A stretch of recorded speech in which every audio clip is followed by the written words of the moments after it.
તો એવું નથી કે ખેડૂતો માટે સરકારે પ્રયત્નો નથી કર્યા। ખેડૂતોને દિવસે વીજળી મળી રહે તે માટે રાજ્ય સરકારે કિસાન સૂર્યોદય યોજના શરૂ પણ કરી હતી, પરંતુ ખેડૂતોને દિવસે વીજળી ન મળતા આ યોજના નિષ્ફળ ગઈ હોય તેવા આક્ષેપો લગાવવામાં આવી રહ્યા છે।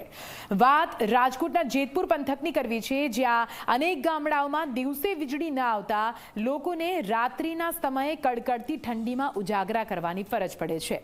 ખેડૂતોએ ખેતરમાં કપાસ, ઘઉં, ચણા, ધાણા, જીરું સહિતના અનેક પાકોનું વાવેતર કર્યું છે, જેમાં પિયત માટે પાણીની તાતી જરૂરિયાત હોય છે।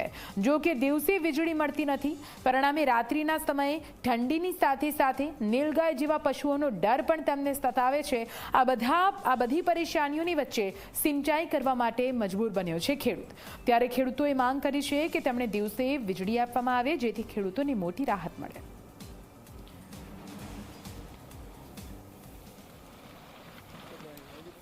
અમારો પ્રશ્ન એ છે કે અમારે રાત્રે અત્યારે લાઇટ સરકારશ્રી આપે છે, જે સૂર્યોદય યોજનામાં અમારે હજી સામેલ કર્યા નથી। રાત્રે અત્યારે અમારે દીપડાની એટલી રામાયણ છે, રોજડા, ભૂંજડા, જાનવરનો પ્રશ્ન છે, છતાંય અમારે આવડી ઠંડીની અંદર રાત્રે પાણી વારવું પડે છે, ધ્યાન રાખવું પડે છે।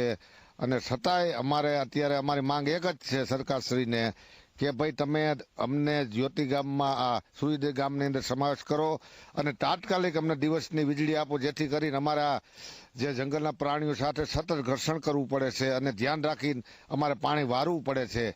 એના માટે અમે બધા પરિવારને બહુ તકલીફ પડે છે। અમારે દિવસનું કામ કરવું કે રાત્રે પાણી વારવું। રાતે આવી ઠંડીમાં કડકડતીમાં અમે આખું હેરાન થાય છીએ। અમે